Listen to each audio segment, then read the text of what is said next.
Okay, this is Jolie here for the English Mixed Martial Arts Association. Joining me now is turned pro, Emma turned pro, Teddy Stringer, 1-0, as we've seen very recently. Best debut you could have imagined. It's good to speak to you again, Teddy. How are you? Good man, good. It's good to catch up. Yeah, for sure. Obviously, there's a lot to catch up with MMA Fight Academy and everything you've been doing. Since we Yeah, last spoke, what have you been up to? How's your career developed since those Emma days so long ago now, it seems?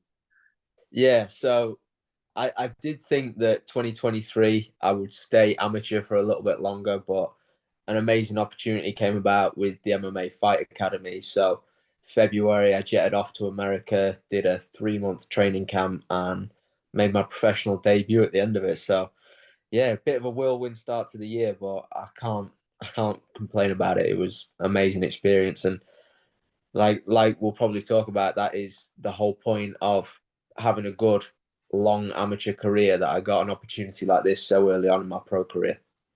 Yeah, for sure. What was your, I guess, mentality, just whole emotion towards going pro in America, the whole occasion? Because going pro is a big deal. Some people say their pro debut was more nerve-wracking than their first pay-per-view headline. In some weird ways, it carries its own weight. How did you feel in terms of mentality and everything going into that? Yeah, it's something I've been dreaming about since I started the sport. I've been dreaming about making my pro debut, so I can't lie, it was the most nervous I felt for a fight. It was nerve wracking, but in all the right ways. It kind of, Yes. the anticipation, the build up towards it, it felt right. It felt exciting. And it felt like what this sport's about. It's about going, developing as an amateur, but then being a professional and making this my career. That's the goal from day one. So, yeah, the occasion, the show, obviously fighting on Cage Warriors, one of the best run and most professional shows outside the UFC.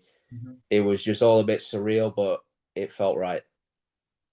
What was your plans before we go on to the whole end stuff and how you progressed to the what was your plan when signing for MMA Fight Academy? Did they offer and map out a career for you in cage rise in the pros?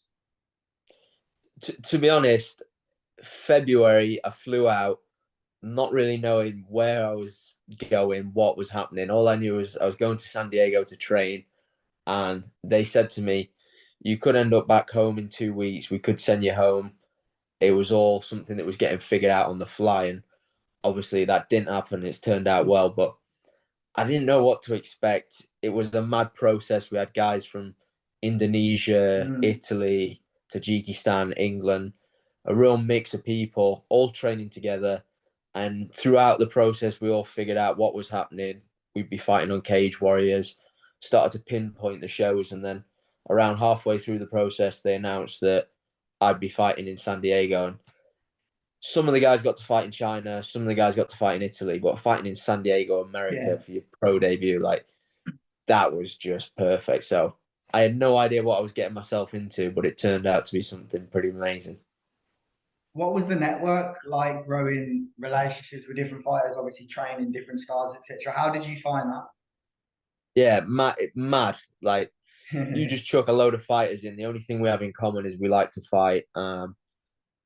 Some people didn't even speak English. It was all a bit of a mad one, but it is. We all have fighting in common, so we bonded over that. And after a couple of months, some of the Indonesian guys who didn't speak a word of English were some of my best pals over there, having a laugh with them. They'd learned English. They'd all kind of developed and grew into a big team out there. So rather than it being the ultimate fighter, like, everyone's beefing with each other, we made a good Mhm. team. Had some good friends from Italy, Indonesia, and just, yeah, it was good fun getting to know all the different guys. Where can people watch? I don't know. It's soon to be announced. You can check out the MMA Fight Academy on Instagram. But Yeah. I'm hoping I'm going to be a Netflix superstar. But who Yes, knows where it's sir. going to end up? I want to tie the network and things like that that you were able to with the MMA Fight Academy into the Emma side of things, because speaking to people that are involved with Emma before and after, they notice that it is just the word network, but their ability to train all around the country grows, and obviously their styles that they get to train with is aided as well. What was your experience like with that, first of all? Well, like, yeah, the network's such an important thing in MMA because Hmm. obviously it's a solo sport, but you need a good team. So from the Emma setup, I built relationships with a lot of good people. So before I went out to San Diego, and since I've been back, I've been training at Next Gen, a gym that I was introduced to through Emma. Hmm. My strength and conditioning I do with Paul Reed, who I was introduced to through Emma. So building those little relationships throughout fighting and all the different experiences you have are so important in this game, because if I was stuck training in Chesterfield with all the people around here, no offense, but I probably wouldn't be as good as what I am. And going out there, meeting these people and getting these good networks built around me just takes you to that next level. Yeah, I think it is really important to be able to do that as a fighter, and obviously, you can see that Emma does help. But how did it give you the confidence and ability? Although you said you actually wanted to stay amateur for a little bit longer, how did it give you the confidence?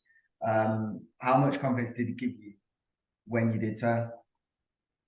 A ridiculous amount. Like, I came into the professional scene as one of the most experienced amateurs. I had 23 amateur fights, and a lot of those were through the IMAF, the Four Nations.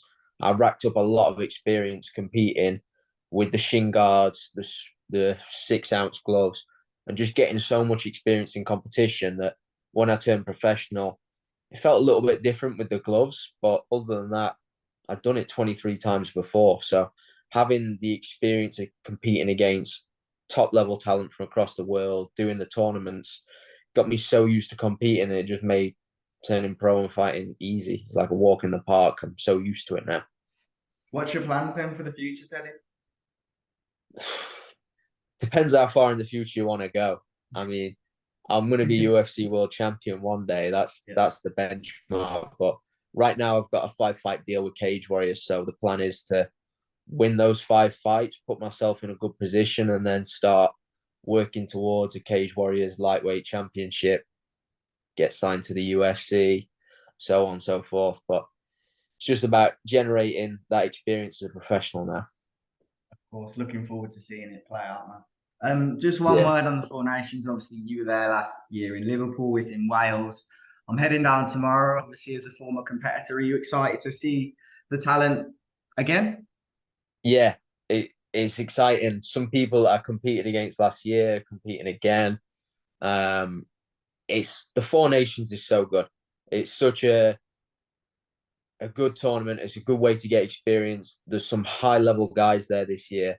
I'm excited to watch it. I'll be buying the pay per view. I can't make it down, unfortunately, but I'll be buying the pay per view and watching. And there's some top level talent out there. And for me, I find it so interesting. Day three, that's always the most interesting day of the Four Nations, because when everyone's battered and bruised after their first couple of fights, who's going to come out and perform in the final day and make themselves a champion? Well, it's been good to have you on. We should do this again. Obviously, kicked off the pro debut now, so not an Emma athlete anymore, but still involved in the team. So Yeah, it's in my yeah, DNA. It's in my DNA. It's coursing through me. yes. Thank you very much for your time, Teddy. Appreciate it. Gosh. Cheers, mate. Nice.